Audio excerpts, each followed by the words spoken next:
بچہ آ گیا، یتیم بچہ. اس نے آ کے عرض کی حضور 3 گھر میں افراد ہیں، میں، میری بہن اور میری بیوہ ماں. والد حضور چلے گئے اور آج نہ 3 دن ہو گئے روٹی کوئی نہیں کھائی.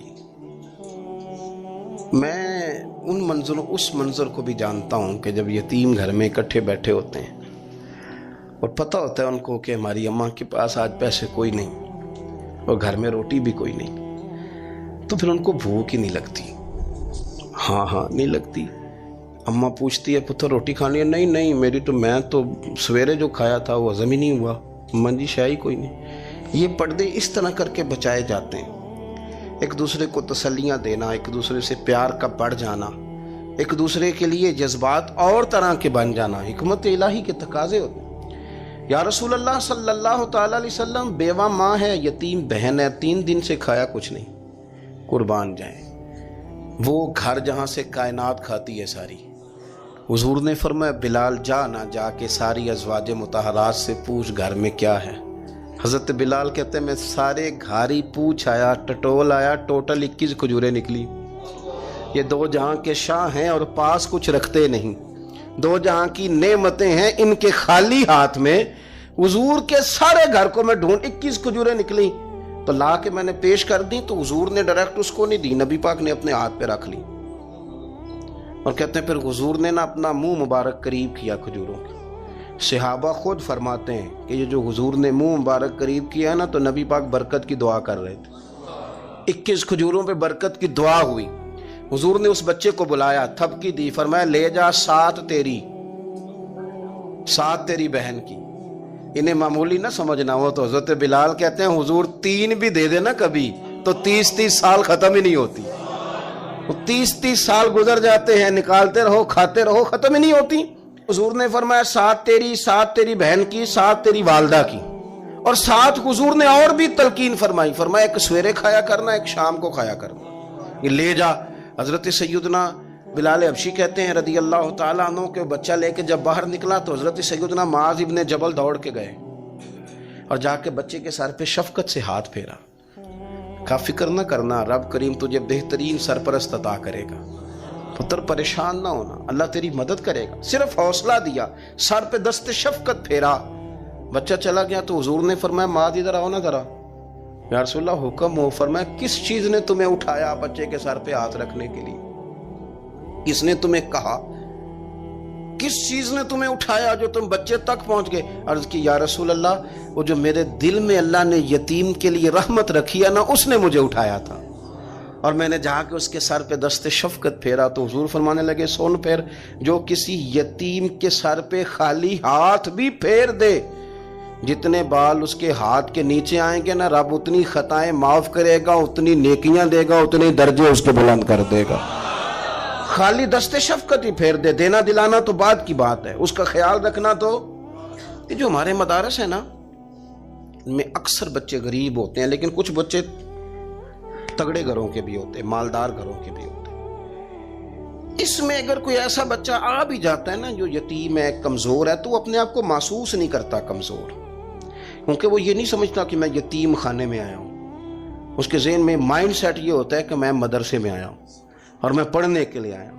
اور چونکہ وہ کچھ وزادار بچے، مالدار بچوں کے ساتھ وقت گزارتا ہے، اسی دسترخوان پہ بیٹھ کے کھاتا ہے، اسی کلاس میں سب کے ساتھ بیٹھ کے پڑھتا ہے، تو اس کی عزت نفس مجروح ہونے کی بجائے طاقت پکڑتی. وہ برابری کی سطح پہ جب آتا ہے تو اسے محسوس ہوتا ہے کہ مجھے عزت دی جا رہی. اس لیے مدارس اسلامیہ میری نظر سب سے مضبوط جگہ ہیں جہاں مساکین کی، یتیموں کی، غریبوں کی صحیح معنوں میں کفالت بھی ہوتی ہے، تعلیم بھی ہوتی ہے، عزت بھی ہوتی ہے، تربیت بھی ہوتی ہے. میرے رسول کریم علیہ السلام بڑے انہماک کے ساتھ، بڑے توجہ کے ساتھ. اچھا ایک کام اور ہوتا ہے ہمارے ہاں، وہ کیا ہے؟ اگر کوئی یتیم مال چھوڑ گیا نا اس کا باپ، تو پھر تو بارے نہیں آ رہے ہیں اس کے. پھر تو اللہ خیر کرے کہ بہت سارے مل جائیں گے کفالت کرنے والے، بہت سارے ملیں گے دھیان رکھنے والے، بڑے سارے ملیں گے توجہ دینے والے. قرآن مجید نے فرما دیا ہے کہ جو یتیم کا مال کھاتا ہے وہ سمجھ لے کہ میں مال نہیں کھا رہا، میں آگ کھا رہا ہوں، آگ کھا رہا ہوں، آگ. سورہ نساء دیکھیے ہمارے ہاں اگر تو وہ مال چھوڑ گیا ہے تو پھر تو بہت سارے رشتہ دار مستقل اس کے محلے میں مکان لینے کو تیار ہو جاتے ہیں، الا ماشاءاللہ۔ پھر تو بڑے سارے ایسے بھی رشتہ دار بن جاتے ہیں جن کو والد کی موجودگی میں کبھی زیارت کا موقع بھی نہیں ملا تھا۔ یہ مال جو یتیم کا ہے اس کی تو زیادہ حفاظت کرنی تھی۔ ہم کئی دفعہ مسئلہ بتاتے ہیں، لوگ فتویٰ بازی شروع کر دیتے ہیں۔ مجھے بلایا گیا کہ ایک صاحب کا انتقال ہو گیا تو ان کا ختم شریف ہے، تو بچے ان کے نابالغ ہیں، تو میں نے کہا کہ آپ اس طرح کریں، ان کے مال میں سے زیادہ پیسے نہ صرف کریں۔ نہیں جی نہیں، بڑے پیسے کمائے ہیں جی، اس نے ساری زندگی باہر نکالی ہے تو لاکھوں کروڑوں کمائے ہیں، تو چھوٹا گوشت پکائیں گے، بکرے کا گوشت پکائیں گے اور ہم ان کا ختم شریف دلائیں گے۔ تو میں نے کہا صاحب آپ رشتہ دار ہیں، ان کے بچوں کے مال کی حفاظت کریں۔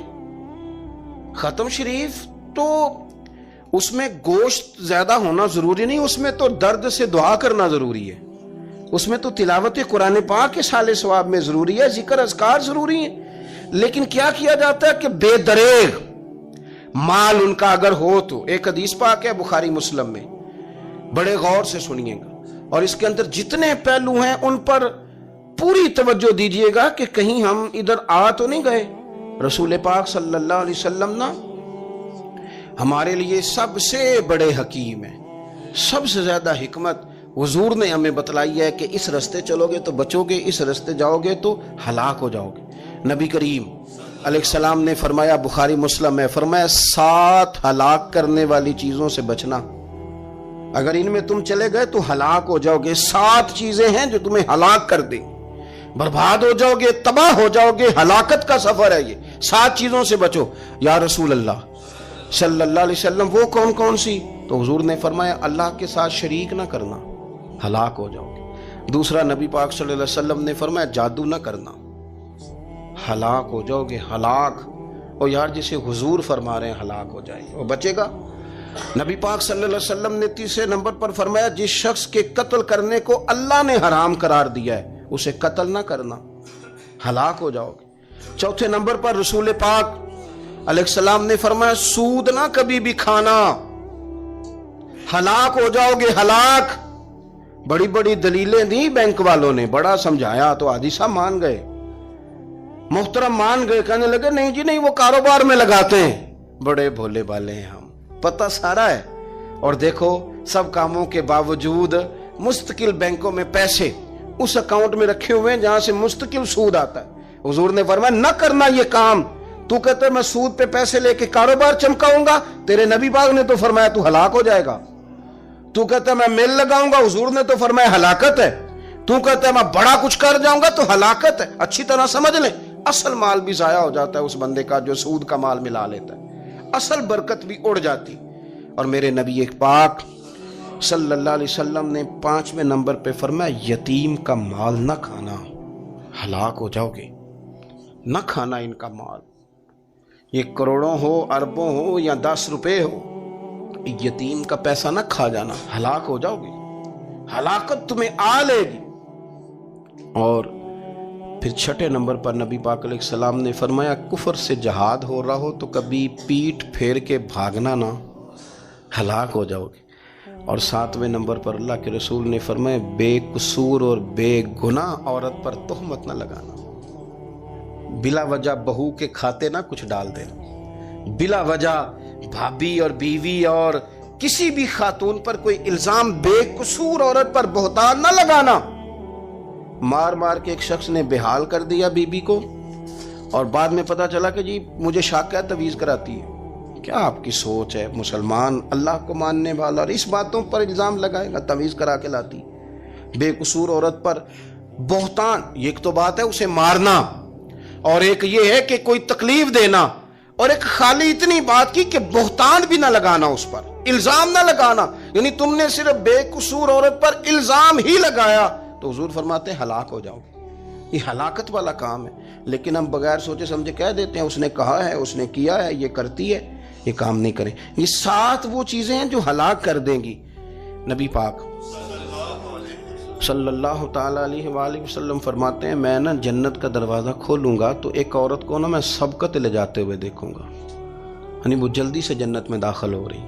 یا بعض شارحین کہتے ہیں کہ حضور داخل ہوتے ہی سب سے پہلے اس کا چہرہ دیکھیں گے، حضور فرمائیں گے تو پہلے ہی آ گئی، بی بی جنت میں، حضور نے دروازہ کھولا تو جلدی سے نظر آئی، تو پہلے آ گئی۔ سب نے لکھا ہے کہ اس عورت کی شان یہ ہے کہ سب سے پہلے جنت میں گئی۔ میں نے حدیث پڑھی تو میں نے نیچے حاشیے میں لکھا، میں نے کہا میرا خیال یہ ہے کہ اس کی زیادہ شان یہ ہے کہ جنت میں اس کی سب سے پہلی ملاقات مدینے والے محبوب سے ہو گئی۔ یہ دیکھو کتنی بڑی شان۔ حضور فرمانے لگے تو کیسے پہلے ہی آ گئی، کون ہے تو؟ وہ کہنے لگی حضور میں بیوہ ہوں، میرے بچے یتیم تھے، میں نے ان کی خاطر نہ بیٹھی رہی، میں نے نکاح نہیں کیا، میں نے ان یتیموں کی پرورش کی، بیوہ بن کے زندگی گزار دی، ان یتیموں کے لیے بیٹھی رہی۔ اس کو جائز ہے، یہ کر سکتی تھی، لیکن اس نے سوچا کہ میں ان کی نگہبانی یتیموں کے لیے بیٹھی رہی۔ آج شان یہ ہے کہ مدینے والے کے لیے جب دروازہ کھلا ہے تو اس بی بی کو بھی رب کریم نے فوراً ہی جنت عطا فرما دی۔ یہ سب سے پہلے گئی۔ میں نے دیکھی ہیں ایسی عورتیں 23 سال میں بیوہ ہوئی پر عمر بچوں کے نام کر دی۔ اسے پتہ تھا کہ کل کو جب یہ بڑے ہوں گے تو یہ اپنے کمرے کا دروازہ بند کر لیں گے، یہ نہیں پوچھیں گے کہ اماں سوئی ہے کہ جاگ رہی ہے، ان کا آنا جانا الگ سے ہو جائے گا، ان کے تعلقات اپنے ہو جائیں گے، پر یہ بیٹھی رہی، یہ بیٹھی رہی۔ اس نے بچوں کو وقت دیا تو بچے تو کیا اس کو صلہ دیتے تھے، رب نے یہ صلہ دیا ہے کہ سب سے پہلے اسے جنت میں داخلہ عطا فرمایا۔ ابو داؤد شریف میں مسند امام احمد بن حنبل میں حدیث ہے، نبی پاک صلی اللہ علیہ وسلم کے چچا زاد تھے حضرت جعفر طیار، مولا علی شیر خدا کے بھائی تھے، جنگ موتا میں شہید ہو گئے۔ وہاں سے کوئی خبر لے کے نہیں آیا، لیکن رب خبریں دیتا ہے نا اپنے حبیب کو۔ اللہ غیب کے خزانوں کی کنجیاں دیتا ہے اپنے محبوب کو۔ نبی کریم صلی اللہ تعالی علیہ وسلم نا ان کے گھر گئے، ان کی زوجہ کا نام اسماء بنت امیس تھا۔ حضور نے فرمایا اسماء میرے بھتیجوں کو میرے پاس لاؤ، محمد بن جعفر اور عبداللہ بن جعفر رضی اللہ تعالیٰ عنہ۔ بچے قریب آئے، حضور کو پتہ ہے ان کے والد شہید ہو گئے۔ نبی پاک نے اپنی ناک مبارک ان کے رخساروں پہ رکھے، پھر حضور نے ان کا ماتھا چوما، پھر نبی پاک صلی اللہ علیہ وسلم نے سینے سے لگایا، فرمایا حجام کو بلاؤ نا ذرا، ان کے بال تراشے کتنی بڑے ہو گئے، حجامت ہونے والی۔ حضور پیار کر رہے تھے، آنکھوں میں آنسو تھے، تو جناب اسماء قریب آئیں، کہنے لگے حضور میرے شوہر کی کوئی خبر آ گئی ہے؟ تو نبی پاک صلی اللہ تعالی علیہ وسلم نے گردن مبارک اٹھائی تو آنکھوں میں آنسو تھے، فرمایا رب نے میرے بھائی کو شہادت کا درجہ عطا کیا ہے، فرمایا کوئی آہ و بقا نہ کرنا میرے بھائی پر، اللہ نے اسے شہادت کا درجہ دیا ہے۔ حضرت جعفر طیار کے گھر والوں کے لیے حضور نے صحابہ کو حکم دیا کہ یہ غم میں ہیں، ان کے لیے کھانے پکا کے لاؤ۔ پھر نبی پاک ان بچوں سے پیار کرنے لگے، فرمانے لگے یہ جو ہے نا محمد بن جعفر یہ اپنے دادا جناب ابو طالب سے ملتا جلتا ہے، اور یہ جو عبداللہ بن جعفر ہے یہ تو سارا میرے ساتھ ملتا جلتا ہے۔ نبی پاک صلی اللہ علیہ وسلم پیار کرتے، باتیں کرتے۔ حضرت اسماء رونے لگیں۔ یہ ابو داؤد شریف میں مسند امام احمد بن حنبل میں چمکتے جملے۔ عرض کرنے لگی حضور میرے بچوں کا کیا بنے گا، کون کفالت کرے گا؟ قربان جائیں رسول پاک صلی اللہ علیہ وسلم کے کیا جملے، یتیموں کے لیے حضور کا نوازنے کا کیا انداز ہے۔ فرمایا اسماء تو فکر نہ کر، انا ولیہم فی الدنیا والآخرہ، فرمایا میں دنیا میں بھی ان کا وارث بنوں گا، قیامت کے دن بھی ان کا وارث بنوں گا۔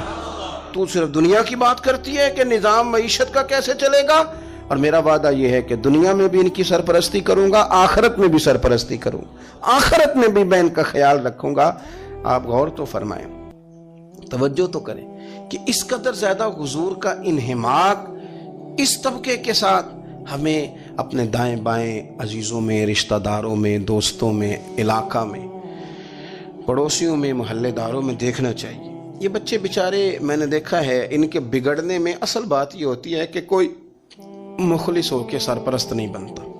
آگے بڑھیں، اپنی اپنی خدمات پیش کریں، اور جس طرح ہمارا بچہ بگڑ جائے تو ہم اس کے لیے پوری کوشش کرتے ہیں، جد و جہد کرتے ہیں، حالات، واقعات، پس منظر، پیش منظر کا جائزہ لیتے ہیں کہ کون سے اسباب اختیار کیے جائیں تو یہ ٹھیک ہو سکتا ہے۔ وہ ساری چیزیں ان کے لیے بھی ہمیں اختیار کرنی چاہیے۔ اور یہ بچے اگر احساس ذمہ داری پکڑ جائیں، جو وارث سے محروم ہو جاتے ہیں، یہ اگر احساس ذمہ داری پکڑ جائیں تو پھر یہ قوموں کی قیادت کرتے ہیں۔ پھر یہ بہت بڑے جانباز ثابت ہوتے ہیں، پھر یہ اپنے گھر گھرانے کا نہیں، یہ ملتوں کے، قوموں کے لیے مشعل راہ بنتے ہیں۔ لیکن شرط یہ ہے کہ ہم ان کے لیے اپنے دلوں کو کشادہ کریں، سینوں کو وسیع کریں۔ غریبوں کا بھی دل نہیں کرتا غریبوں سے دوستی کرنے کو، وہ بھی کسی تگڑے بندے سے۔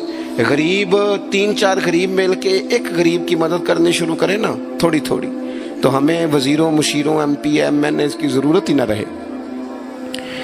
امام حسین گزر رہے تھے، امام زین العابدین فرماتے ہیں کچھ لوگ زمین پہ بیٹھ کے روٹی کھا رہے تھے، تو انہوں نے امام صاحب سے کہا حضور آ جائیں، تو امام صاحب گھوڑے سے اترے، زمین پہ بیٹھ گئے، اور جب ان کے ساتھ روٹی کھائی تھوڑی سی، امام علی مقام اٹھنے لگے تو کہنے لگے حضور اور کھائیں، فرمانے لگے قسم بخدا ابھی کھا کے آیا تھا، اور کبھی روٹی کھا کے میں نے فوری طور پہ دوبارہ نہیں کھایا، بیٹھ اس لیے گیا ہوں کہ تمہارا دل نہ ٹوٹ جائے۔ دل بدستاور کے حج اکبر است۔ عزیز دوستو، غریب پروری، بہادری، اور سب سے بڑی بات یہ کہ قناعت پسندی، تھوڑے پہ گزارا۔ یہ جو ہم روز دکھ سناتے ہیں نا اپنے بیٹوں کے، بیٹیوں کے، پریشانیاں، آزمائیاں ہم نے طاری کر لی ہیں۔ میں اکثر کہتا ہوں کسی کی بیٹی اتنا کام نہیں کرتی اس کے ہاتھوں پہ چھالے پڑ جائیں، لیکن حضور کی بیٹی کرتی ہے، محبوب کی شہزادی یہ کام کرتی ہے کہ ہاتھوں پہ چھالے پڑ جائیں۔ نبی پاک صلی اللہ تعالی علیہ وسلم کی شہزادی یہ کام کرتی تھی، ڈیوٹی کرتی تھی ذمہ داری سے۔ اور کنز المال میں وہ چمکتے دمکتے لفظ حدیث کے موجود ہیں کہ اونٹ کے بالوں کی بنی ہوئی چادر اوڑھ کے سیدہ فاطمہ چکی پیس رہی، محبوب نے دیکھا، آنکھوں میں آنسو بھی آئے، پتہ فرمایا کیا؟ فرمایا فاطمہ بیٹا دنیا میں تھوڑی سی تکلیف برداشت کر، آخرت کی ساری عزتیں اللہ تجھے ہی عطا فرمائے گا۔ اپنے گھروں کے اندر یہ خوبصورت ماحول لائیں۔ اور پھر سب سے بڑی بات یہ تھی کہ ان کا جو رشتہ تھا نا مصلی کے ساتھ، سبحان اللہ، یہ اذان کس کی ہے؟